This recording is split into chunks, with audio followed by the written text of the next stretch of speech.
ഏഷ്യയിലെ സ്വിറ്റ്സർലാൻഡ് എന്നറിയപ്പെടുന്ന ഒരു സ്ഥലമുണ്ട്. അതാണ് കിർഗിസ്ഥാൻ. എൻ്റെ യാത്രയിലെ രണ്ടാമത്തെ രാജ്യം. നമ്മൾ GCC എന്നൊക്കെ ഫ്ലൈറ്റ് എടുത്ത് ഫസ്റ്റ് ലാൻഡ് ആവുന്നത് കിർഗിസ്ഥാൻ്റെ ക്യാപിറ്റൽ സിറ്റിയായ ബിഷ്കേക്കിലേക്കായിരിക്കും.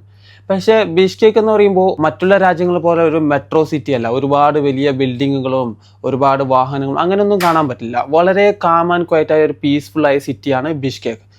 ഈ രാജ്യത്തിൻ്റെ ശരിക്കും ബ്യൂട്ടി നിങ്ങൾക്ക് ഫീൽ ആണെന്നുണ്ടെങ്കിൽ സിറ്റിക്ക് പുറത്തുള്ള സ്ഥലങ്ങളിലേക്ക് നിങ്ങൾ എക്സ്പ്ലോർ ചെയ്യാൻ പോകണം. അതിൽപ്പെട്ട മെയിൻ ആയിട്ടുള്ള സ്ഥലമാണ് കാരക്കോൾ. ട്രക്കിങ്ങെല്ലാം ഇഷ്ടപ്പെടുന്നവരുടെ മെയിൻ ഹബ്ബാണ് കാരക്കോൾ. കാരക്കോൾ കൂടാതെ ഈ ഒരു രാജ്യത്ത് എന്തൊക്കെ ആക്ടിവിറ്റീസ് ഉണ്ട്, എന്തൊക്കെ സ്ഥലങ്ങളുണ്ട്, ഈ ഒരു രാജ്യത്തിൻ്റെ ശരിക്കും ബ്യൂട്ടി നിങ്ങൾക്ക് ഫീൽ ചെയ്യണമെങ്കിൽ ഞാൻ ഇതിന് മുമ്പ് ഒരു റീല് പോസ്റ്റ് ഉണ്ട്.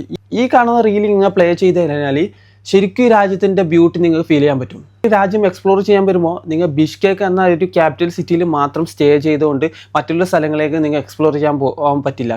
കാരണം ഞാൻ കഴിഞ്ഞ റീലിൽ മെൻഷൻ ചെയ്ത സ്ഥലങ്ങളൊക്കെ ഭയങ്കര ലോങ് ആണ്. അപ്പോൾ ഓരോ സ്ഥലങ്ങളിൽ നിന്നും മറ്റൊരു സ്ഥലങ്ങളിലേക്ക് മൂവ് ആവേണ്ടി വരും. അവിടെ നിങ്ങൾ സ്റ്റേ ചെയ്യേണ്ടി വരും. അവിടെ നിന്ന് നിങ്ങളുടെ ട്രിപ്പ് പ്ലാൻ ചെയ്യേണ്ടി വരും.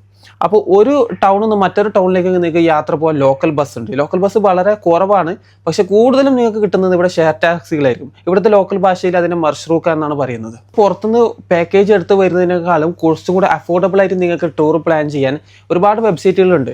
ഗെറ്റ് യുവർ ഗൈഡ്, അതേപോലെ CBT കിർഗിസ്ഥാൻ. CBT കിർഗിസ്ഥാൻ എന്ന് പറയുന്നത് ഇവിടുത്തെ ലോക്കൽസിൻ്റെ കൂടെ താമസിക്കാനുള്ള ഒരു ഓപ്പർച്യൂണിറ്റിയാണ്.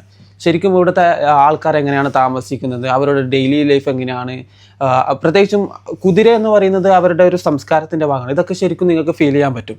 ഇനി വേറൊരു വെബ്സൈറ്റ് എന്ന് പറയുന്നത് കാരവനിസ്ഥാനാണ്. ഇത് മൊത്തം സെൻട്രൽ ഏഷ്യയിലും വർക്കാവുന്ന ഒരു വെബ്സൈറ്റാണ്.